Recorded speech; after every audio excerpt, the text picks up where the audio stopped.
So our first guest is the amazing Lesley Jordan. Lesley Jordan was diagnosed with type 1 at age 2.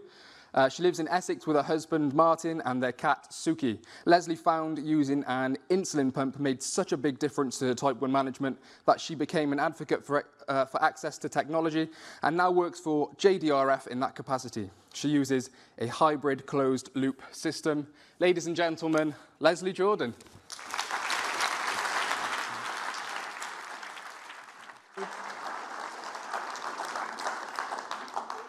Thank you, Duke.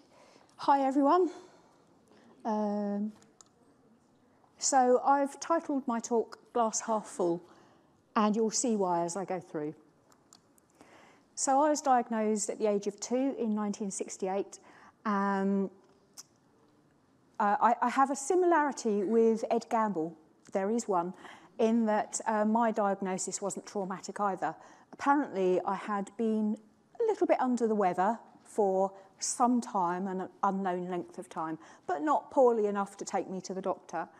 And my mum and dad saw a programme on telly about diabetes, and they thought, oh, that looks a bit familiar. So they took me to the GP, who sent me to the hospital, and I was diagnosed with type 1. Not in DKA, fortunately. Like many people, my parents were told that there would be a cure in 10 years, but also that I'd be blind by the time I was 40, so how those two square up, I don't quite know. I was on a once daily injection, and I used to measure my glucose, or my parents used to measure my glucose by collecting my pee in a pot and then taking 5 drops of pee, 10 drops of water and dropping in a little tablet, and basically seeing if you were under or over 10. And we were told to keep it just over 10 for safety. So my once daily injection used a steel needle that had to be boiled and sharpened and came with a piece of wire that you'd poke through the needle just to get rid of the bits of tissue that were left inside it. I tried the Palmer injector, which I haven't got a picture of there, but I'm sure if you've been to TAD before and you've heard the Nabarro medalist talks before, you'll have seen this thing that looks like a gun that you put the syringe onto and it fires it in. I used that for about 2 weeks and hated it, so I didn't use it anymore. The picture on the top right is Clinitest, which is the little chemistry kit that my parents used to use for testing my glucose. Oh, night hypos, I've put that there as a reminder. I do remember that night hypos were quite dramatic affairs. I used to be a screamy fitter, so arms and legs would be going all over the place. I'd bite my tongue, so there'd be blood involved as well. And the next day was full of a thumping headache and vomiting, so it was always a day off school and really quite awful. However, most of my memories are ordinary childhood memories, so if we've got any parents in the audience with type 1 kids, then hopefully your kids will be the same. Their memories of childhood will be childhood memories, not diabetes memories. We holidayed abroad and in the UK, and the posed picture there is of me on a boat on the Norfolk Broads. We went there just about once a year, so it was a favourite place of mine. And talking about going on holiday, we lived on the Isle of Wight. And that beach you see there, I grew up on that beach. So my mum ran a beach shop. So at Easter time, we would move down to the back of the beach shop. And during the summer holidays, I wouldn't even get dressed. I'd get out of bed, put on a swimming costume, and that would be it for the rest of the day. I'd go out, spend all the time on the beach, with nothing with me. If I had a hypo, I'd just have to walk back to the shop. But I survived. And after 10 years with type 1, there hadn't been a cure, but I could now wee on a stick instead of doing a chemistry test. And I was on twice daily injections using disposable needles and then disposable syringes, which were so much better than glass syringes and steel needles with a bit of wire to poke the tissue out of the middle. So the second decade, sometime during my teens, I did this thing that was called, I did a trial with this thing that was called a pump, which wasn't in the slightest bit a pump. What it actually was the precursor to injection pens, but it had a cannula on it. So I was basically wearing a pen with a cannula. Had to twist the top of the pen to dose up with a bolus, and had my long-acting insulin as normal by syringe. I used that for maybe 3 months, didn't like it, it didn't really help. It was more of a trouble than it was worth, so I didn't stick with that. Home blood glucose measurements became a thing. I remember the first meter my clinic lent to me, and they did only lend it to me. It wasn't mine. They said it was worth £300, so I had to be very careful with it. But it wasn't something that you'd take out with you in your school bag anyway. It lived at home, definitely. And the earliest finger prickers were actually the blades that surgeons use on their knives, and you had to peel open this package and just stab yourself with a blade. Sometime during my teens, I went on to 4 daily injections. Now, I remember when I went on to 2 daily injections, it was the end of the world. I couldn't believe how unlucky I was. But when I went on to 4 injections a day, it was brilliant. It actually gave me some freedom. And, of course, the syringes were a lot better by then anyway. I did something that was similar to Daphne, but long before Daphne was written. In 1983, I went on a structured education course. It was a trial by Aaron Baxi. I don't know if anybody in the audience is aware of his legacy. And there you can see me almost in the centre of the photo on one of those diabetics, benefiting from self-help by managing myself. I was diagnosed with my second autoimmune condition. I went through something like 24 hours of type 1 disordered eating, where I withheld my insulin for 24 hours to try and lose weight, and felt so absolutely awful that I stopped that immediately. Oh, and I left home, and I survived. I managed to keep myself alive despite night hypos. So after 20 years of type 1, I was still not cured, but I was now using injection pens, which were so much more convenient. Injecting 4 times a day, I was measuring my blood glucose, perhaps not as much as I should be, but I was measuring it. And I'd had structured education, so I had a lot more knowledge about how to manage myself. So in my 3rd decade with type 1, I was a student nurse, qualified in '92. I became a Christian while I was a student nurse. I married Martin, and I was diagnosed with my 3rd autoimmune condition, pernicious anemia. I have my first lot of laser treatment on my eyes due to background retinopathy. So after 30 years, I wasn't cured, but blood glucose meters had become a lot smaller, a lot quicker. Finger prickers were much better than using a blade, and pens had improved. I must confess that I had other things on my mind at the time, so managing my type 1 wasn't the biggest priority. And perhaps if it was a bigger priority, then there might have been other improvements in life in this decade, but still, that was me. So, we're now getting into the age of digital photography, so I've got a lot more stuff, a lot more material to put into my talk now, because there's a lot more of it recorded. So in 2000, I lost my driving license. I had it taken away because I've had enough laser treatment to narrow my field of vision. So I've still got the clarity of vision, but the field isn't wide enough for driving. But that's fine. I started using a pump in 2002. My diabetes specialist nurse said to me, because my control was it was up and down. I didn't have an awful lot of control at all, and I had very bad lipohypertrophy. Not dips, but lots and lots of lumps and hard bits. And she said I'd need to either start injecting in my inner thigh or get myself a pump. I didn't fancy injecting in my inner thigh, so I bought myself a pump. And then in 2003, when the first NICE technology appraisal on pumps came out, not 2008 as a lot of people refer to, that was the update of it. In 2003, any monies that I'd paid out for my pump was refunded to me, and they took over the payments from there, which was fantastic.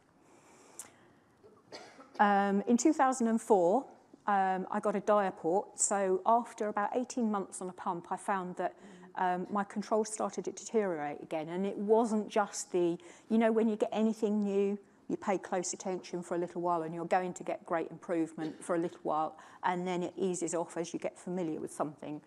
This was my infusion sites were starting to behave in the same way that my injection sites had.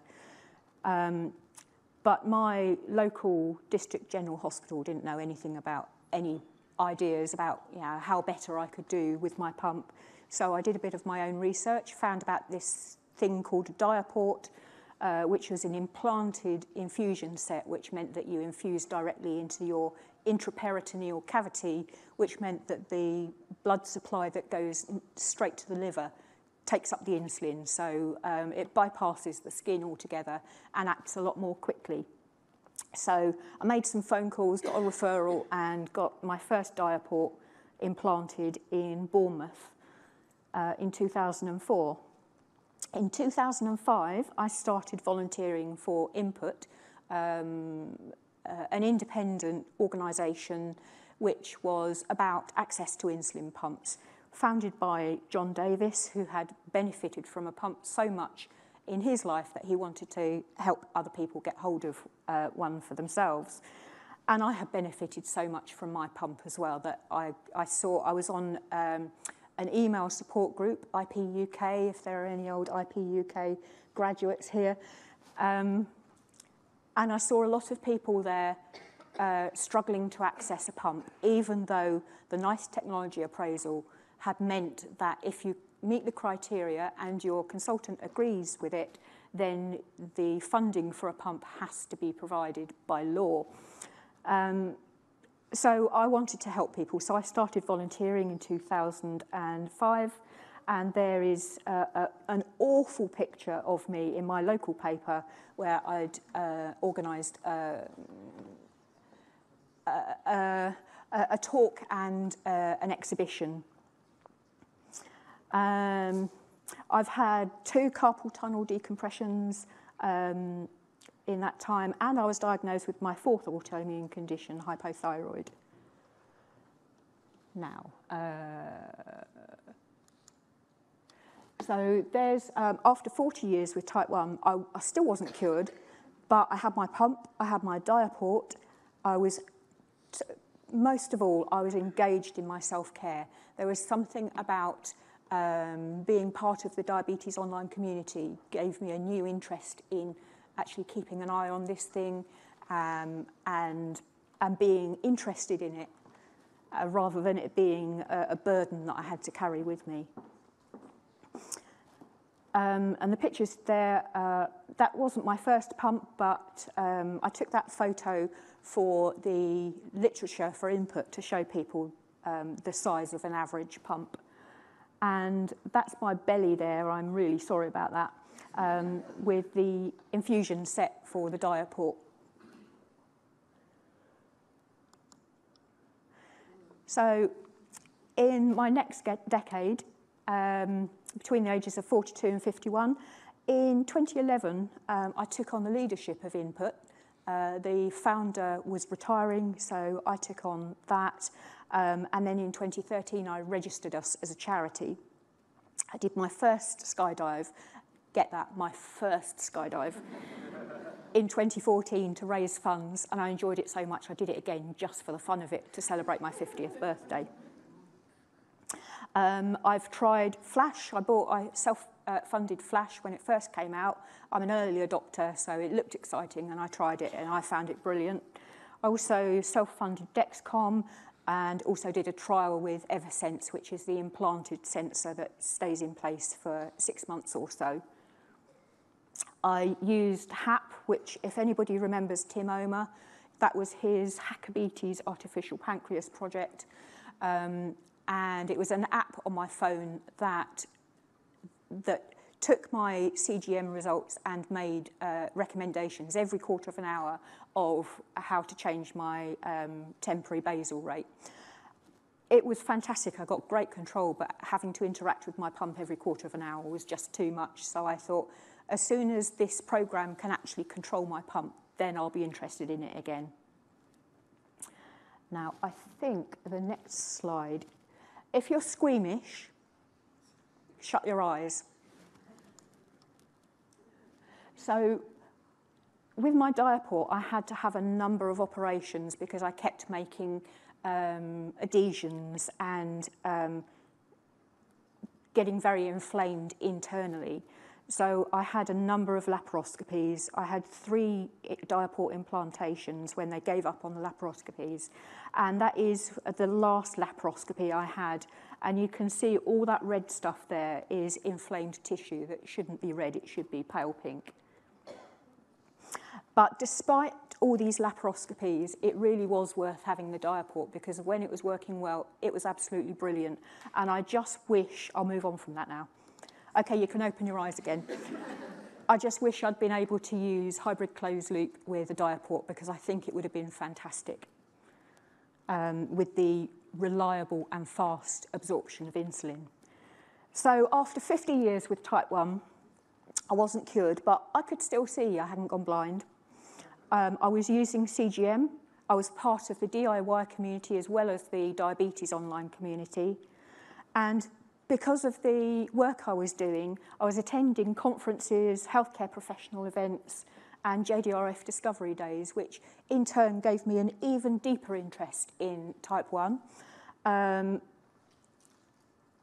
All of the knowledge that I could possibly soak up from events, which was helpful for me and helpful for the people that I was advocating for. And the JDRF type 1 discovery days were brilliant in that I was refreshed on a regular basis on the research that was being done, the progress that was being made over the years, and it just gave me such a sense of hope that this isn't as good as it's going to get better than this. There's my Nabarro medal. I haven't brought it with me today, sorry, because I'm going to be dashing off as soon as I've done my talk, so I'm not going to be showing it to anybody, so I've left it at home on the wall.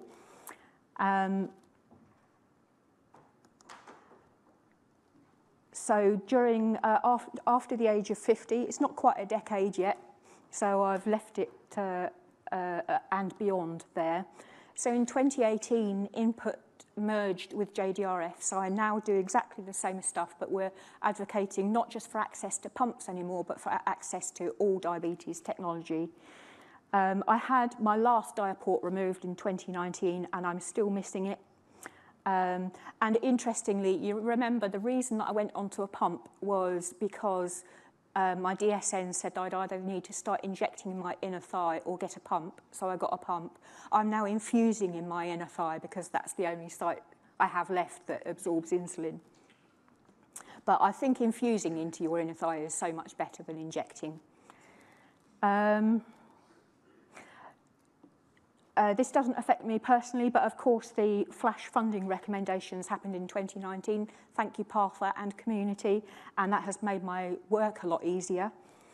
In 2022, of course, NICE recommended sensors for everybody with type 1, some kind of sensor, and that is such a fantastic development that I couldn't have dreamed of when I started advocating in 2005, let alone when I was diagnosed. In 2022, I also started using commercial hybrid closed loop. So I'm now on an Ipso pump with Dexcom G6 and CAM APS-FX, and I find it really, really helpful.